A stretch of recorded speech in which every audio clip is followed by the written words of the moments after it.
জুলাই গণহত্যার প্রথম তদন্ত রিপোর্ট জমা। চানখারপুলে ৫ আগস্টের ঘটনায় সাবেক ডিএমপি কমিশনার সহ আসামি ৮। আলাদা তদন্ত চলায় নাম নেই শেখ হাসিনা, আসাদুজ্জামান কামালের। যারা সরাসরি গুলি করে হত্যা করেছে তাদের ভিডিও সহ অন্যান্য প্রমাণাদিতে পাওয়া যাওয়ার কারণে এই ৮ জনের বিরুদ্ধে তদন্ত রিপোর্ট দাখিল করা হয়েছে। প্রাইম এশিয়া বিশ্ববিদ্যালয়ের শিক্ষার্থী পারভেজ হত্যা মামলায় ৩ আসামি রিমান্ড। বাকিদের অবস্থান জানার চেষ্টা পুলিশের। সহপাঠীদের প্রতিবাদ কর্মসূচি। তাদেরকে যেন উচ্চ শাস্তি দেওয়া হয়। এই ব্যাপারে তদন্ত যদি ঠিকমতো না হয় সময় বলে দিবে এর পরিণাম কি হবে।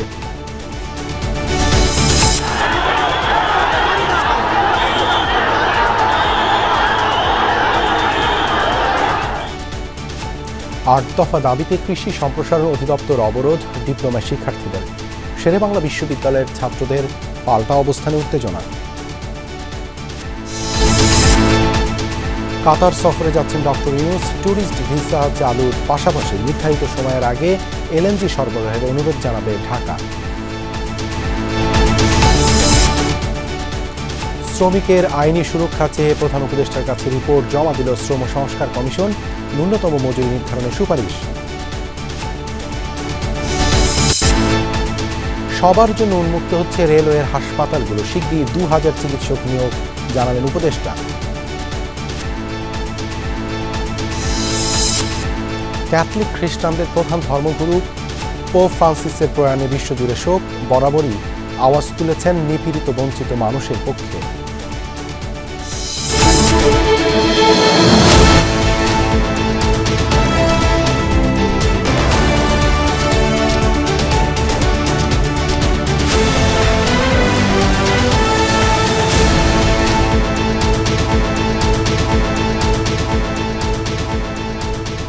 আমন্ত্রণ সন্ধ্যার বাংলাদেশের সঙ্গে আছি আমি দেবাশিস রঞ্জন সরকার। এতক্ষণ শিরোনাম দেখছিলেন। জুলাই আগস্ট গণহত্যার মামলাগুলোর মধ্যে একটির পূর্ণাঙ্গ তদন্ত প্রতিবেদন আজ ট্রাইব্যুনালের প্রসিকিউশনে জমা দেওয়া হয়েছে। ৫ আগস্ট রাজধানীর চানখারপুলে শিক্ষার্থী আনাস সহ ৬ জনকে হত্যার ঘটনায় ৮ জনকে আসামি করা হয়েছে। সাবেক ডিএমপি কমিশনার হাবিবুর রহমান সহ ৮ জনই ওই সময়কার পুলিশ সদস্য। চিফ প্রসিকিউটর তাজুল ইসলাম জানান, ঘটনার নির্দেশদাতা হিসেবে শেখ হাসিনার বিরুদ্ধেও প্রমাণ পাওয়া গেছে।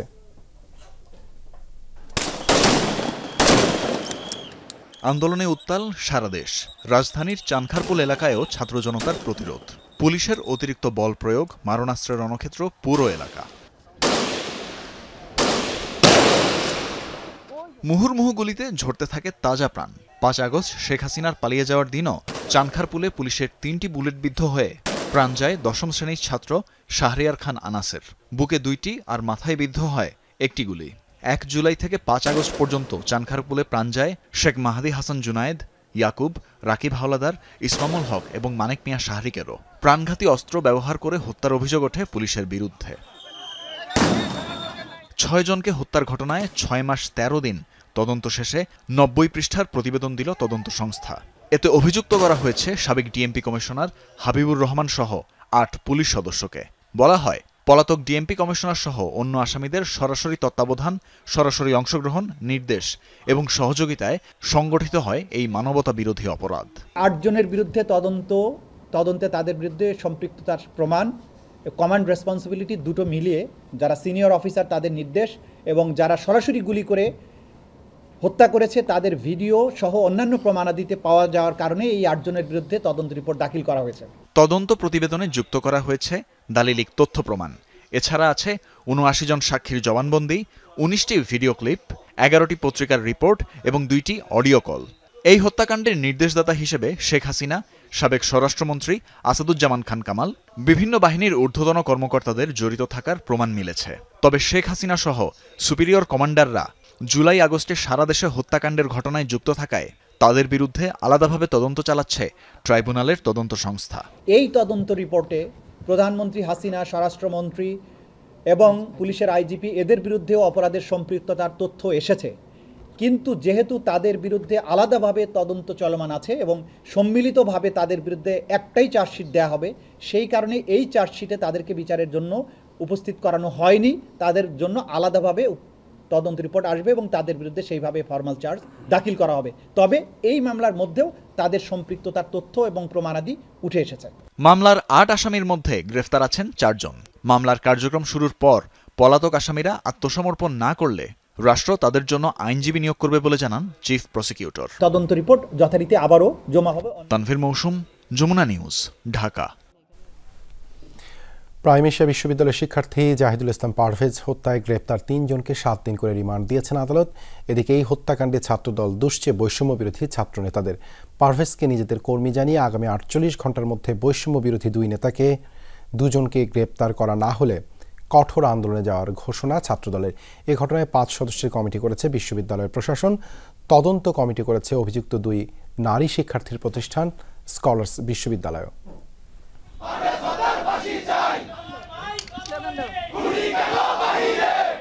হত্যার শিকার পারভেজ ২ নারীর অভিযোগে সবশেষ বলেছিলেন, আমি শুধু হেসেছিলাম, কিছু বলিনি। সহপাঠীরা সেই কথাই লিখে এনেছেন প্লাকার্ডে। শিক্ষার্থী খুনের ঘটনায় ক্ষোভে উত্তাল বনানীর প্রাইম এশিয়া বিশ্ববিদ্যালয়। সুষ্ঠু বিচারের দাবিতে অবস্থান কর্মসূচি শিক্ষার্থীদের। কোন সন্ত্রাসী এগুলো করেছে আমি শুধু জোর দাবি জানাবো, তাদের যেন এত নিয়ে আসা হয়, তাদেরকে যেন উচ্চ শাস্তি দেওয়া হয়। এই ব্যাপারে তদন্ত যদি ঠিকমতো না হয় বা না হয়, সময় বলে দিবে এর পরিণাম কি হবে। এক পর্যায়ে তাদের সাথে যোগ দেয় ছাত্রদল ও বিএনপির নেতারা। এই হত্যায় বিশ্ববিদ্যালয়ের বৈষম্য বিরোধী ছাত্র নেতারা সরাসরি সম্পৃক্ত থাকার অভিযোগ তাদের। জাহিদুল ইসলাম পারভেজ ছাত্রদলের একজন সক্রিয় নেতা ছিলেন। কিছুদিন আগে আমরা প্রাইম এশিয়া বিশ্ববিদ্যালয়ে কর্মী সম্মেলন সম্পন্ন করেছি। পারভেজ নেতৃত্ব প্রত্যাশী ছিলেন। বাংলাদেশ জাতীয়তাবাদী ছাত্র দলের উপর সারা দেশব্যাপী বিভিন্ন ক্যাম্পাসে এক এক সময় এক এক নাম, কোনো সময় বৈষম্য বিরোধী, কোনো সময় সাধারণ ছাত্র, কোনো সময় আরেক রাজনৈতিক দলের ছাত্র সংগঠনের পরিচয়ে আমাদের ছাত্রদের উপরে হামলা করা হচ্ছে। তাদের রাজনৈতিক কর্মকাণ্ড, স্বাভাবিক রাজনৈতিক কর্মকাণ্ডকে বাধাগ্রস্ত করা হচ্ছে। পারভেজ হত্যায় যে ২ নারী শিক্ষার্থীর সম্পৃক্ততা আছে বলে জানা যাচ্ছে, তারা বনানীর স্কলার ইউনিভার্সিটির শিক্ষার্থী। ব্যবস্থা নিতে এরই মধ্যে ওই বিশ্ববিদ্যালয়ের ভিসি বরাবর চিঠি দিয়েছে প্রাইম এশিয়া বিশ্ববিদ্যালয় কর্তৃপক্ষ। এছাড়া ঘটনা তদন্তে ৫ সদস্যের কমিটি গঠন করেছে প্রশাসন। ৩ জন শিক্ষার্থীর সম্পৃক্ততা মেলায় তাদের সাময়িক বহিষ্কারও করা হয়েছে। এটা সুষ্ঠু তদন্ত এবং সুষ্ঠু বিচার হয়, সেই জন্য আমরা মিনিস্ট্রিতেও একটা লেটার ইস্যু করিয়েছি, একটা ইউজিসিতে করেছি এবং থানাতেও করেছি। এজাহারভুক্ত আসামি কামাল হোসেন, আলভি হোসেন জুনায়েদ আর আলামিন সানিকে রবিবার রাতে মহাখালী থেকে গ্রেফতার করে পুলিশ। আদালতে নিলে প্রত্যেকের ৭ দিন করে রিমান্ড মঞ্জুর হয়। এই মামলার যে মূল আসামি মাহাতি এবং মেহরাজ এবং পিয়াস, এদের সঙ্গে এরা বনানী বিদ্যানিকেতন হাই স্কুলে লেখাপড়া করত, কিন্তু পরবর্তীতে এদেরকে ডেকে নিয়ে আসা হয়। আসামিদের কয়েকজন বনানী এলাকায় গ্যাং কালচারের সাথে জড়িত বলে জানিয়েছে পুলিশ। আল আমিন হক অহন, যমুনা নিউজ, ঢাকা। অবশেষে কৃষি সম্প্রসারণ অধিদপ্তরের অবরোধ তুলে নিয়েছেন কৃষি ডিপ্লোমার শিক্ষার্থীরা। বেলা ২:৩০টার দিকে পুলিশ সেনাবাহিনীর প্রহরায় ভেতর থেকে সবাইকে বের করে দেওয়া হয়। এর আগে দুপুর ১টার দিকে কৃষি বিশ্ববিদ্যালয়ের ডিপ্লোমা শিক্ষার্থীদের দাবির বিরোধিতা করে সড়কে অবস্থান নেয়। কৃষি সম্প্রসারণ ও প্রশাসনের কয়েকজন কর্মকর্তা ভেতরে ঢুকে ডিপ্লোমা শিক্ষার্থীদের আন্দোলন প্রত্যাহারের আহ্বান জানান। পরে সারিবদ্ধভাবে বের হয়ে যান তারা। উচ্চশিক্ষার সুযোগ সহ ৮ দফা দাবিতে খামারবাড়ির কৃষি সম্প্রসারণ অধিদপ্তর অবরোধ করে কৃষি ডিপ্লোমার শিক্ষার্থীরা। শেরেবাংলা কৃষি বিশ্ববিদ্যালয়ের শিক্ষার্থীদের আলটিমেটাম ছিল দুপুর ২টার মধ্যে অবরোধ তুলে নেয়ার। তবে সে আহ্বানে সাড়া দেয়নি কৃষি ডিপ্লোমার ছাত্রছাত্রীরা। এক পর্যায়ে সড়ক ছেড়ে কৃষি সম্প্রসারণ অধিদপ্তরের ভেতরে ঢোকার চেষ্টা করলে সেনাবাহিনী আর পুলিশি বাধার মুখে পড়ে কৃষি বিশ্ববিদ্যালয়ের শিক্ষার্থীরা। কয়েক মিনিটের ধাক্কাধাক্কির পর পিছু হটেন তারা। এর আগে সকাল থেকেই প্রধান ফটক আটকে ভেতরে অবস্থান নেন কৃষি ডিপ্লোমার আন্দোলনকারীরা। ৮ দফার পক্ষে দিতে থাকেন নানা স্লোগান। আমরা কোনো আশ্বাসে বিশ্বাসী নই, আমরা লিখিত বিবৃতি চাই, আমরা স্পষ্ট প্রজ্ঞাপন চাই।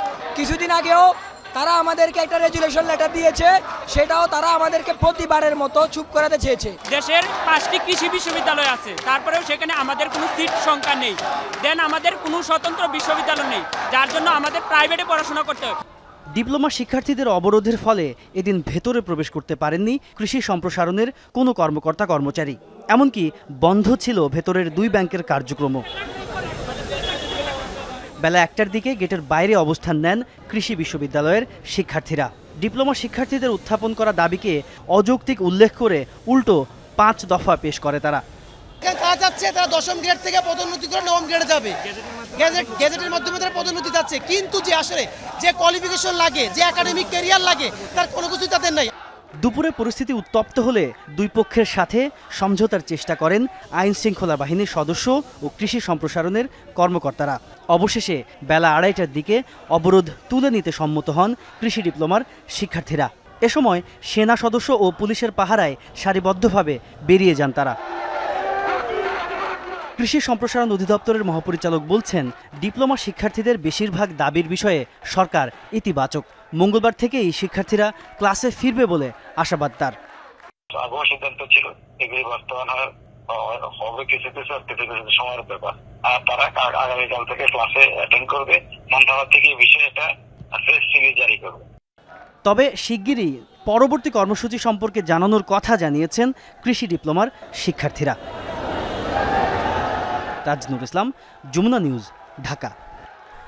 অর্থনা শীর্ষ সম্মেলনে যোগ দিতে কাতারের উদ্দেশ্যে ঢাকা ছাড়ছেন প্রধান উপদেষ্টা ডক্টর মোহাম্মদ ইউনূস। 4 দিনের সফরে বৈঠক হবে দেশটির আমিরের সাথে। সেখানে বাংলাদেশিদের জন্য ট্যুরিস্ট ভিসা চালুর পাশাপাশি নির্ধারিত সময়ের আগে এলএনজি সরবরাহের অনুরোধ জানাবে বাংলাদেশ।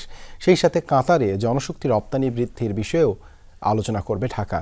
বৈঠকে ব্যবসা বাণিজ্য আর বিনিয়োগ বাড়ানোর পাশাপাশি গুরুত্ব পেতে পারে সামরিক সহায়তা বৃদ্ধির বিষয়টি। কাতারের নীতি গবেষণা প্রতিষ্ঠান আর্থনা সেন্টার ফর সাস্টেনেবল ফিউচার আয়োজিত শীর্ষ সম্মেলন 22 ও 23 এপ্রিল। দেশটির আমিরের আমন্ত্রণে এতে বিশেষ বক্তা হিসেবে যোগ দিচ্ছেন প্রধান উপদেষ্টা ডক্টর মোহাম্মদ ইউনূস।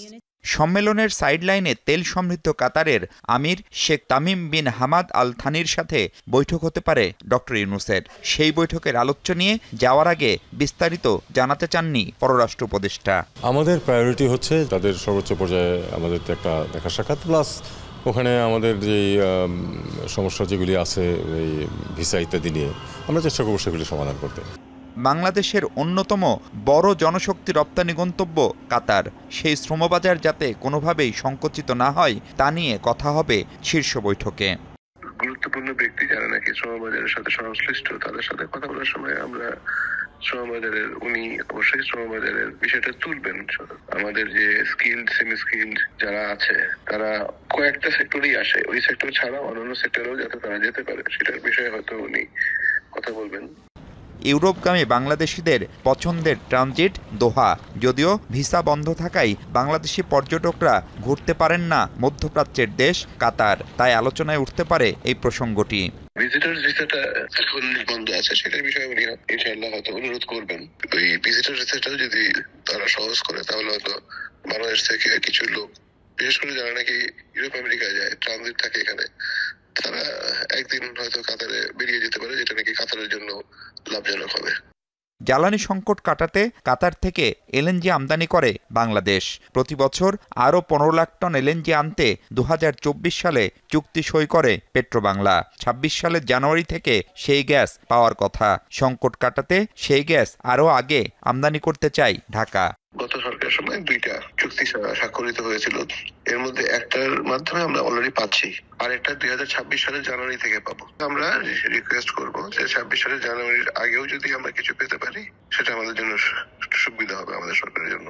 পাশাপাশি বাংলাদেশে কাতারের বিনিয়োগ বাড়ানো নিয়েও কথা হবে আসন্ন শীর্ষ বৈঠকে। সফর শেষে 25 এপ্রিল ঢাকা ফিরবেন প্রধান উপদেষ্টা।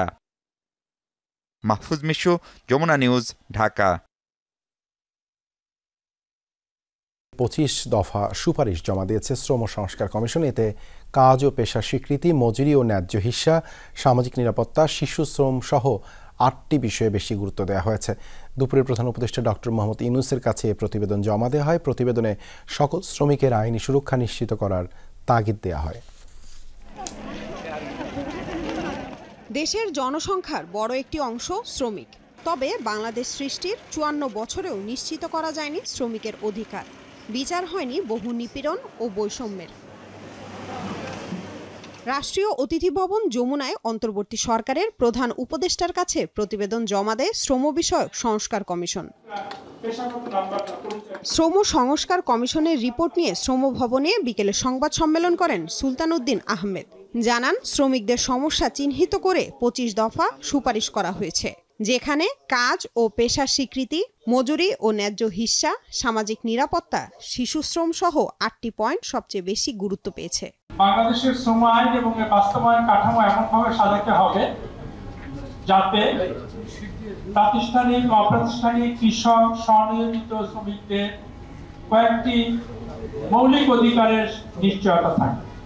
এর আগে শ্রম বিষয়ক সংস্কার কমিশন প্রতিবেদন জমা দেওয়া উপলক্ষে সংবাদ সম্মেলন হয় ফরেন সার্ভিস একাডেমিতে। সেখানে শ্রম বিষয়ক সংস্কার কমিশন প্রতিবেদনের গুরুত্বপূর্ণ তথ্য তুলে ধরেন প্রধান উপদেষ্টার উপপ্রেস সচিব আজাদ মজুমদার। বলেন, সকল শ্রমিকদের আইনি সুরক্ষা নিশ্চিত করতে হবে। জাতীয় ন্যূনতম মজুরি নির্ধারণের একটা সুপারিশ ওনারা করেছেন। বিভিন্ন সময় শ্রমিক আন্দোলনে অনেক শ্রমিকের বিরুদ্ধে অনেক মামলা হয়েছে। এই মামলাগুলো আসলে প্রত্যাহার করার জন্য দ্রুত সরকারকে উদ্যোগ নেওয়ার জন্য ওনারা সুপারিশ করেছেন। এ সময় প্রধান উপদেষ্টার প্রেস সচিব জানান, আওয়ামী লীগ নেতাদের হাতে রক্ত লেগে আছে, বিদেশে পালিয়ে যাওয়াদের ফিরিয়ে আনার চেষ্টা করা হবে। আওয়ামী লীগের লিডার যারা বাইরে গিয়েছে এদের বেশিরভাগের হাতেই রক্ত আছে। যাদের বিরুদ্ধে খুনের মামলা আছে তাদের সবার ব্যাপারেই আমরা সিরিয়াস এবং প্রত্যেককেই আমরা ইভেনচুয়ালি আমরা প্রত্যাবর্তন চাবো। তাদেরকে বাংলাদেশের আইনকে ফেস করতে হবে। শ্রম কমিশন ও মজুরি কমিশন গঠনের মাধ্যমে বিভিন্ন সংকট নিরসন ও জবাবদিহিতার সংস্কৃতি চালু সম্ভব বলে মনে করেন সংস্কার কমিশন। এসব বাস্তবায়নে রাষ্ট্রকে কার্যকর ভূমিকার তাগিদও দেওয়া হয়। লামিয়া তিথি, যমুনা নিউজ, ঢাকা। রাজধানীর বনানী এলাকায় লাঠি দিয়ে পথচারী, বাইক রাইডার সহ কয়েকজনকে মারধর করেছে ব্যাটারি চালিত অটোরিকশা চালকরা। এ সময় ছবি, ভিডিও ধারণ করে মোবাইল এবং ক্যামেরাও ছিনিয়ে নেওয়া হয়। ধাওয়া দিয়ে লাঠিপেটা করার অভিযোগ উঠেছে। দুপুরে বনানী 11 নম্বর রোডে ঘটনা ঘটে। কয়েকদিন আগে গুলশান সোসাইটি ওই এলাকায় ব্যাটারি চালিত অটোরিকশা চলাচল নিষিদ্ধ করে। গত কয়েকদিন ধরে গুলশানের বিভিন্ন এলাকায় রিকশা চালানোর দাবিতে আন্দোলন করে আসছে অটোরিকশা চালকরা। দুপুরের দিকে সোসাইটির লোকজন গুলশানের শেষ মাথায় এবং বনানী এলাকার রাস্তায় ব্যাটারি চালিত অটোরিকশা আটক করার সময় তারা ক্ষুব্ধ হয়ে বনানী 11 নম্বর এলাকায় আন্দোলন শুরু করে। এ সময় যারা আন্দোলনের ছবি ও ভিডিও তুলতে আসে তাদেরকে লাঠিপেটা করে চালকরা।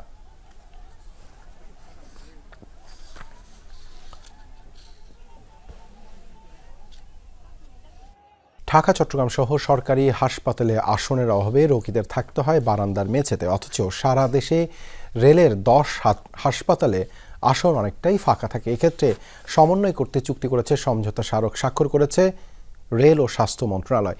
উপদেষ্টারা জানিয়েছেন, এতে সাধারণ মানুষও রেলের হাসপাতালে চিকিৎসা সুবিধা পাবে। এজন্য সেপ্টেম্বরের মধ্যে বিশেষ বিসিএসে 2000 চিকিৎসক নিয়োগ দেওয়া হবে বলেও জানিয়েছেন উপদেষ্টারা। চট্টগ্রামের সিআরবিতে রেলওয়ের বিশাল হাসপাতাল, চিকিৎসা সুবিধা সহ রোগীরা ভর্তি হতে চাইলে আসন সংখ্যার কমতি নেই। রেল উপদেষ্টা হাসপাতালটি পরিদর্শনে গিয়ে দেখেছেন 91 আসনের বিপরীতে রোগী ভর্তি ছিল মাত্র 5 জন। অথচ একই শহরের চট্টগ্রাম মেডিকেল কলেজে রোগীদের বারান্দায়ও ঠাঁই হয় না, চিকিৎসা পেতে পোহাতে হয় দুর্ভোগ।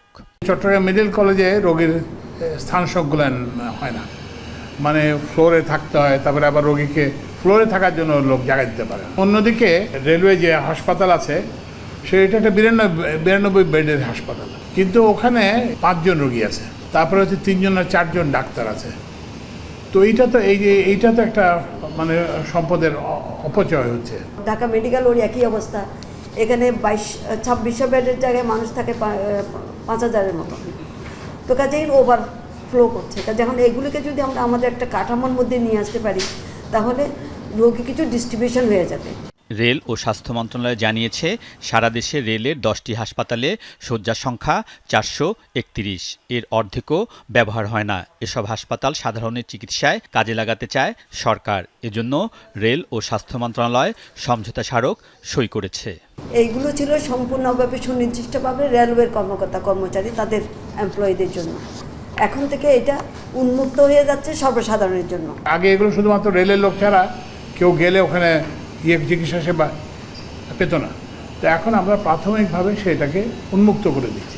উপদেষ্টারা জানিয়েছেন সেপ্টেম্বরে বিশেষ বিসিএসে নিয়োগ দেয়া হবে 2000 চিকিৎসক, করা হবে নীতিমালাও। এজন্য রেলের হাসপাতালে সাধারণের চিকিৎসা পেতে কিছুটা সময় লাগবে। স্বাস্থ্য মন্ত্রণালয়ের ডাক্তারের অভাব আছে, নার্সের অভাব আছে, টেকনোলজিস্টের অভাব আছে। তো আমরা প্রায় 2000 ডাক্তার স্পেশালি নেওয়ার কথা বলেছিলাম। সেপ্টেম্বরের 15 তারিখের মধ্যে আমরা এই ডাক্তারগুলো পাবো, 2000 ডাক্তার পাবো। সাধারণের চিকিৎসার ব্যবস্থা করা হলেও রেলের হাসপাতালে সেবার ক্ষেত্রে অগ্রাধিকার পাবেন রেলের কর্মকর্তা কর্মচারীরা। আলমগীর স্বপন, যমুনা নিউজ, ঢাকা। ডিসেম্বর ধরে নির্বাচনের রোডম্যাপ চায় বিএনপি। দলের স্থায়ী কমিটির সদস্য নজরুল ইসলাম খান বলেন, নির্বাচনের সময়সীমা নিয়ে সরকারের সাথে খুব বেশি বিএনপির পার্থক্য নেই। সন্ধ্যায় গুলশানে বিএনপির চেয়ারপারসন গুলশান কার্যালয়ে যুগপৎ আন্দোলনের শরিক লেবার পার্টির সাথে বৈঠক শেষে কথা বলেন নজরুল ইসলাম খান। মে মাসের মধ্যে ঐক্যমত্য কমিশনের কাজ শেষ হবে, জুনের মধ্যে নির্বাচনী কমিশনও প্রস্তুত হয়ে যাবে এমন তথ্য জানিয়ে তিনি প্রশ্ন তোলেন, তাহলে ডিসেম্বরের মধ্যে নির্বাচন হতে বাধা কোথায়? প্রশাসন নিয়ন্ত্রণে বিএনপির বিরুদ্ধে ওঠা অভিযোগ নিয়ে নজরুল ইসলাম খান বলেন, কোথাও বিএনপির লোক বসানো হয়নি। বলেন, 31 দফার চাইতে আরও বেশি জনকল্যাণমুখী সুপারিশ এলে বিএনপি তা গ্রহণ করবে।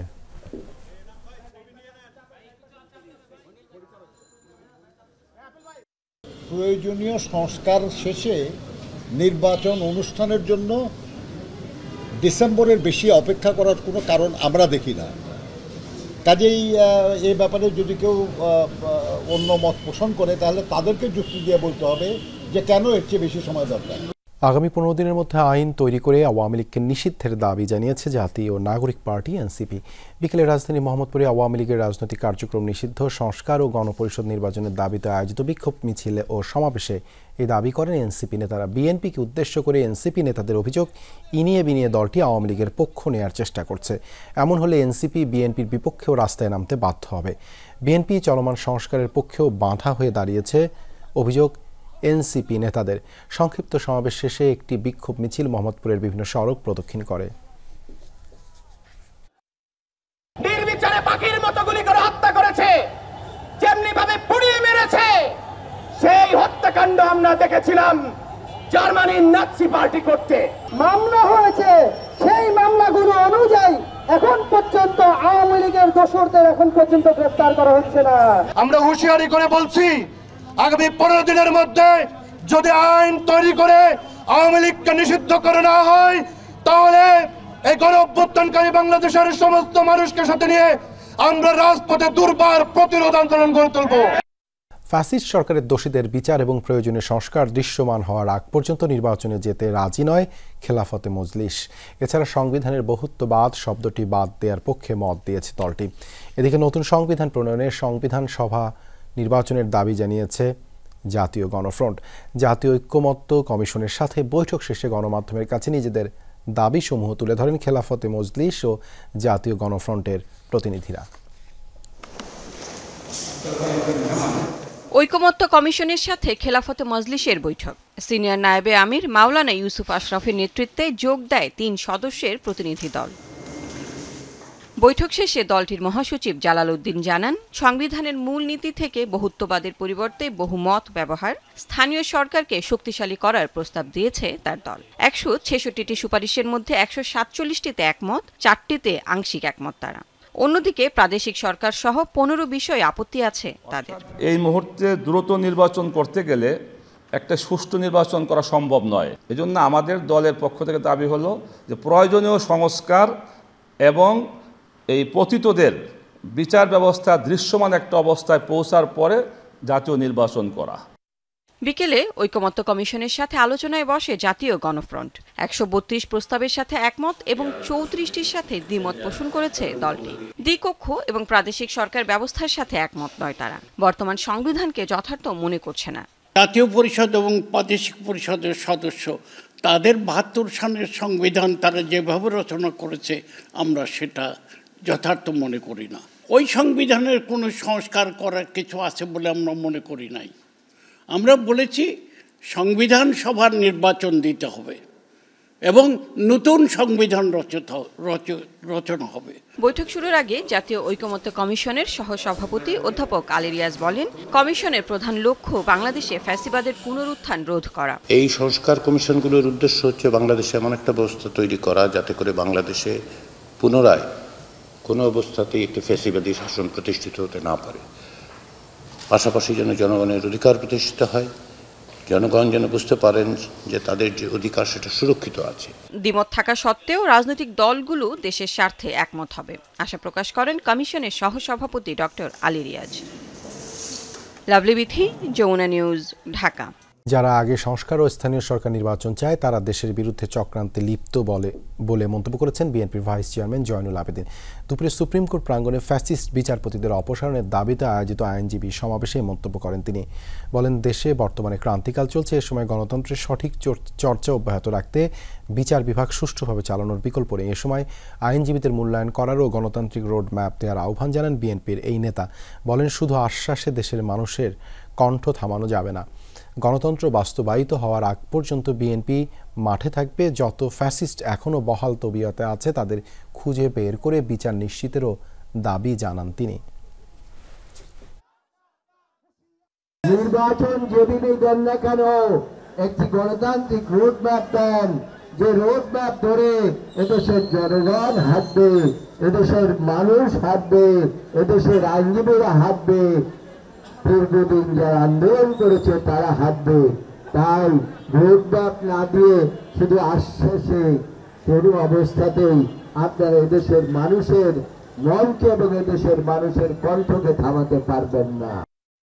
2025 সালে হজযাত্রীর শতভাগ বাসা ভাড়া হয়ে গেছে আর ভিসা হয়েছে 40,000 মুসল্লি। নির্ধারিত সময়ের আগেই সবার ভিসার কাজ শেষ হয়ে যাবে, সেই সাথে দূর হবে লাগেজ বিড়ম্বনা।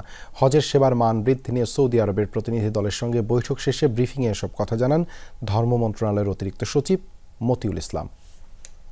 লব্বাইক আল্লাহুম্মা লব্বাইক লব্বাইক লা শারীকা লাক লব্বাইক। প্রতিবছর হজের মৌসুমে বাড়ি ভাড়া নিয়ে বেশ জটিলতায় পড়েন মুসল্লিরা। এজেন্সিগুলোর গড়িমসিতে সময়মতো বাড়ি ভাড়া না করায় দেখা দেয় ভিসা জটিলতা, ফলে ঘটে ফ্লাইট মিস করার মতো অনেক ঘটনাও। ইন্নাল হামদা ওয়ান নি'মাতা লাকা ওয়াল মুলক। তবে এবছর হজ কার্যক্রমের শুরু থেকেই বাড়ি ভাড়ার বিষয়ে কঠোর অবস্থান নিয়েছে ধর্ম মন্ত্রণালয়। সময়মতো কাজ শেষ না করলে এজেন্সির লাইসেন্স বাতিলের হুঁশিয়ারি দিয়েছিলেন ধর্ম উপদেষ্টা। তার ফলও মিলেছে হাতে নাতেই। নির্ধারিত সময়েই বাড়ি ভাড়া সম্পন্ন হয়েছে শতভাগ।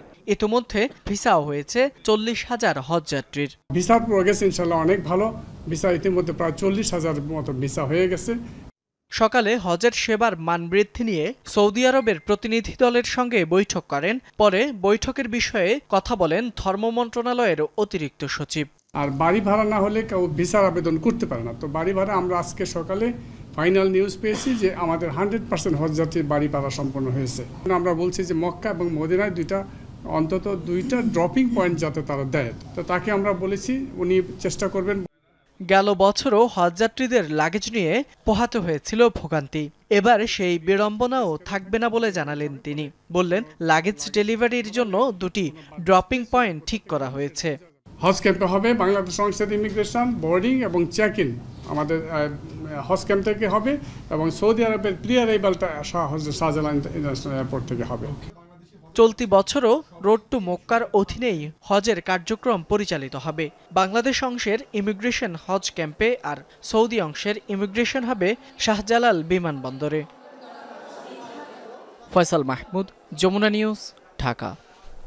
সাবেক প্রধানমন্ত্রী শেখ হাসিনা সহ শেখ পরিবারের 10 সদস্যের জাতীয় পরিচয়পত্র এনআইডি লক করেছে নির্বাচন কমিশনের অধীনস্থ জাতীয় পরিচয় নিবন্ধন অনুবিভাগ।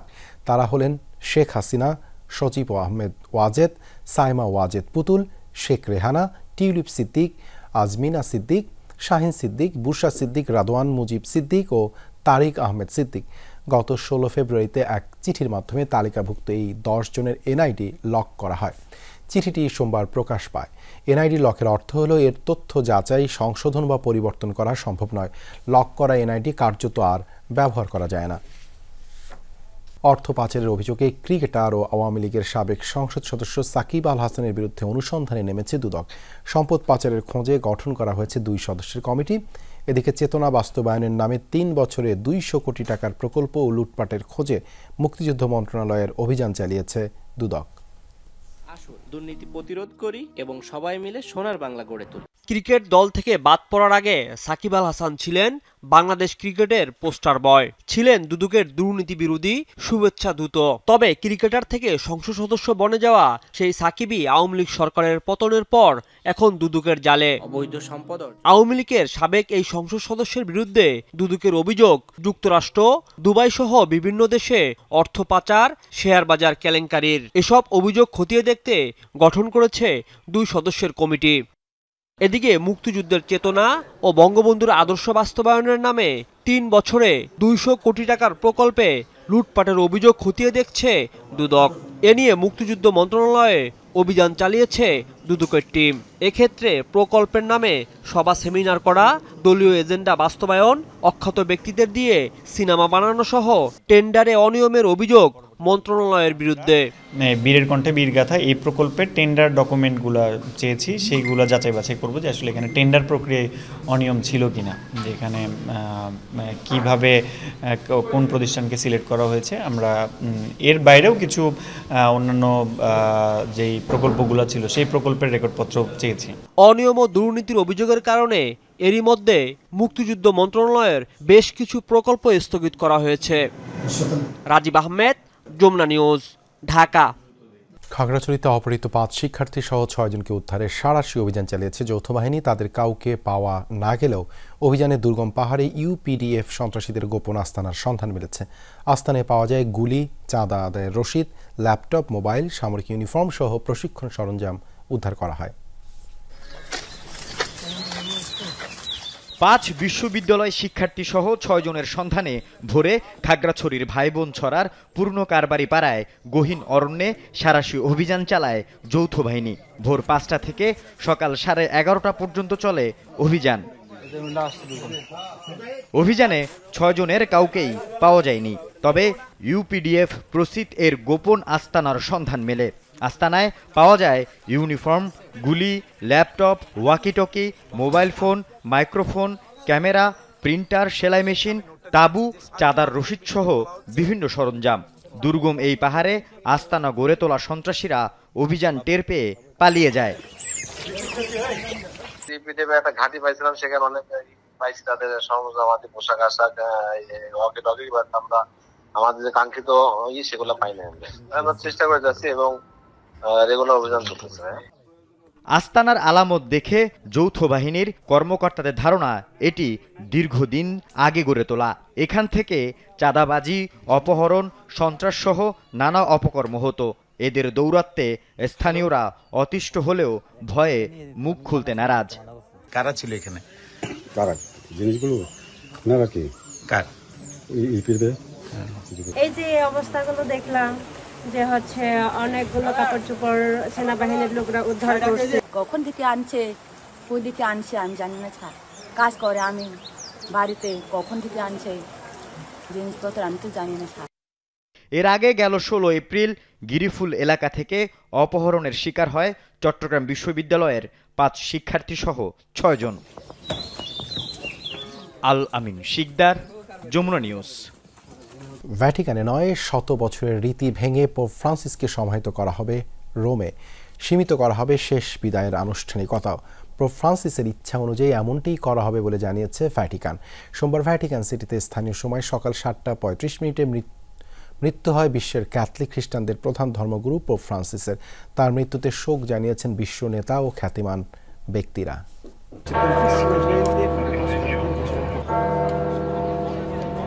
সেন্ট পিটার্স ব্যাসিলিকার ঘণ্টা জানান দেয় পোপ ফ্রান্সিসের মৃত্যুর খবর। মুহূর্তেই শোকে স্তব্ধ পুরো ভ্যাটিকান সিটি। এরপরে আসে ভ্যাটিকানের ধর্মীয় নেতাদের পক্ষ থেকে ঘোষণা, সকালে নিজ বাড়িতেই মৃত্যু হয় ক্যাথলিক খ্রিস্টানদের প্রধান ধর্মগুরুর। পোপ তার পুরো জীবন কাটিয়েছেন মানুষের সেবায়। সুবিধাবঞ্চিত মানুষকে কিভাবে ভালোবাসতে হবে সেটাই তিনি করে দেখিয়েছেন। রোববার স্টার সানডে উপলক্ষে ভক্ত এবং অনুসারীদের উদ্দেশ্যে বক্তব্য দেন পোপ। কিন্তু কে জানত এটাই হবে সর্বোচ্চ ধর্মীয় নেতার শেষ আনুষ্ঠানিক বক্তব্য।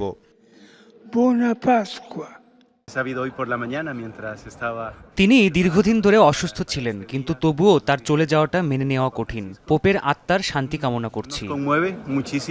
88 বছর বয়সী পোপ ফ্রান্সিস বেশ কিছুদিন ধরেই ফুসফুসের রোগে ভুগছিলেন। 1 মাস চিকিৎসা নেয়ার পর গত 22 মার্চ হাসপাতাল থেকে ছাড়া হয় তাকে।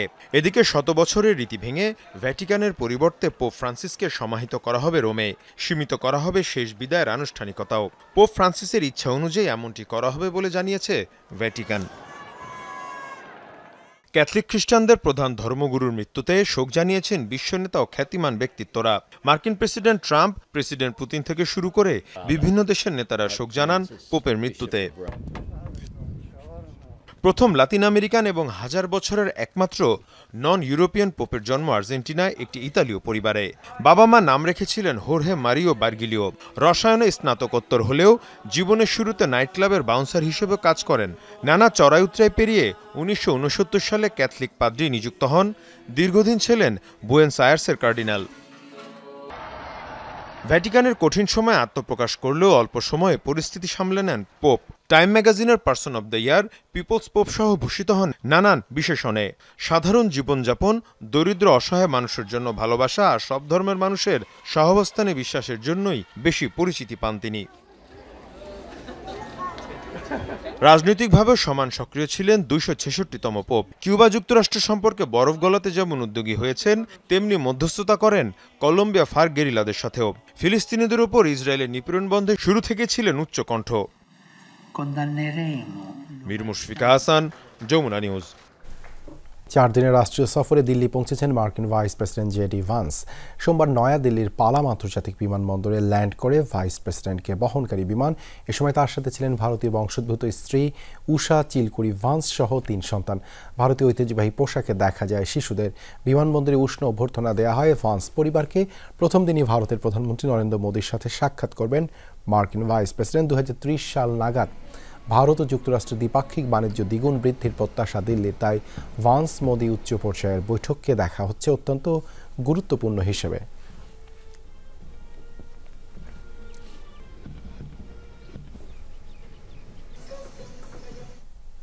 এই ছিল আজকের সন্ধ্যার বাংলাদেশের আয়োজনে। এতক্ষণ আমাদের সাথে থাকার জন্য ধন্যবাদ সবাইকে।